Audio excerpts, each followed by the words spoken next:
All right, here's the screencast that you're all so anxiously waiting for.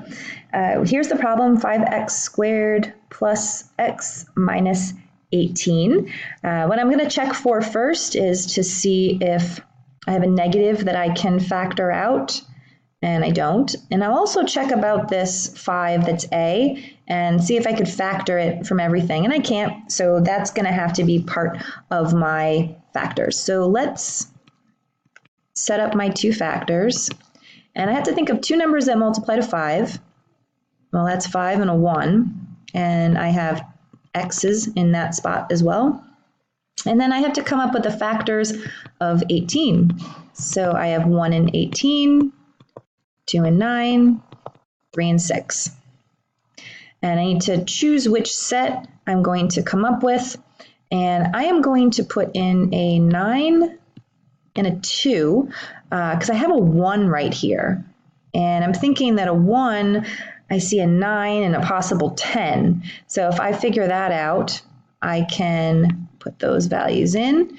And if I just do a quick check, negative 9x, positive 10x, and here is my factors.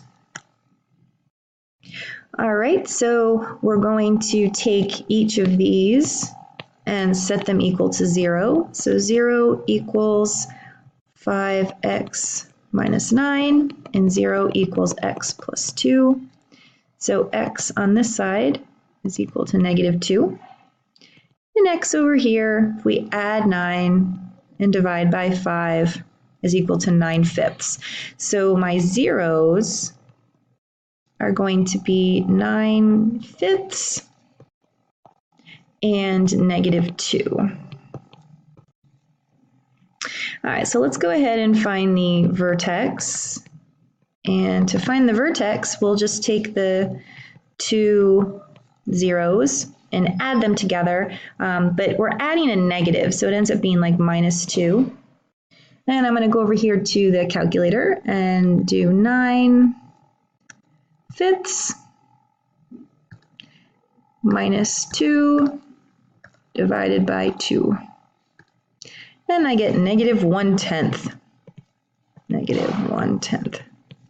So I'm keeping it very accurate now, and I can simplify it later to graph. So if this is my h coordinate, to find my k coordinate, I'm going to do f of negative 1/10. And I'm going to put it into the original equation. So 5 times negative 1/10 squared plus negative 1/10 minus 18. So we'll put that all in. So 5, I'm going to use parentheses, negative 1/10. Close my parentheses. I'm going to square it plus parentheses, negative 1/10.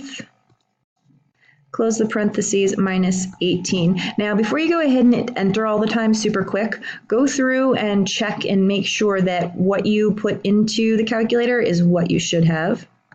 And when we hit enter, again, like I said, I'm keeping it accurate. So negative 361 over 20. And let's get a decimal approximation for that. About negative 18.05, and then this right here is negative 0.1. So here's my vertex. I have my zeros. My axis of symmetry is relatively easy. It's x equals negative 0.1. We'll use the decimal approximation.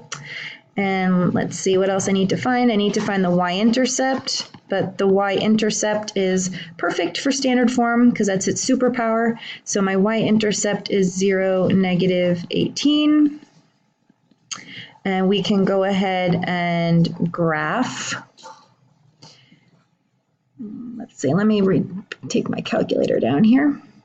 We're going to graph, and let's see, my Zeros are 9/5 and -2. So there's -2.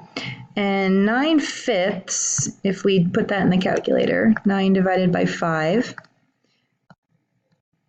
you get 1.8. So we can go ahead and put that. So there's 2. So 1, 2, 1.8 is here. -2 is here. My y-intercept is down here at -18. And my vertex is at -0.1. And then down at 18.05. Really close to that y-intercept. And then I'm going to graph. There we go. And my other symmetric point is going to be a little funky on this one. Our problem will definitely be a little more accurate with that. A little easier to find, so we're not using decimals, and you'll have graph paper, so that should be easy. With the domain and range, to do that quickly, domain is -infinity to infinity. Your range is -18.05 to infinity. Let's see, let's do this axis of symmetry. The axis of symmetry is x equals -0.1. So axis of symmetry, I did write it. There we go. All right, so -0.1. So if we do the interval of increase, it's going from -0.1 to infinity. Remember, these are our x's. And the interval of decrease is -infinity to -0.1.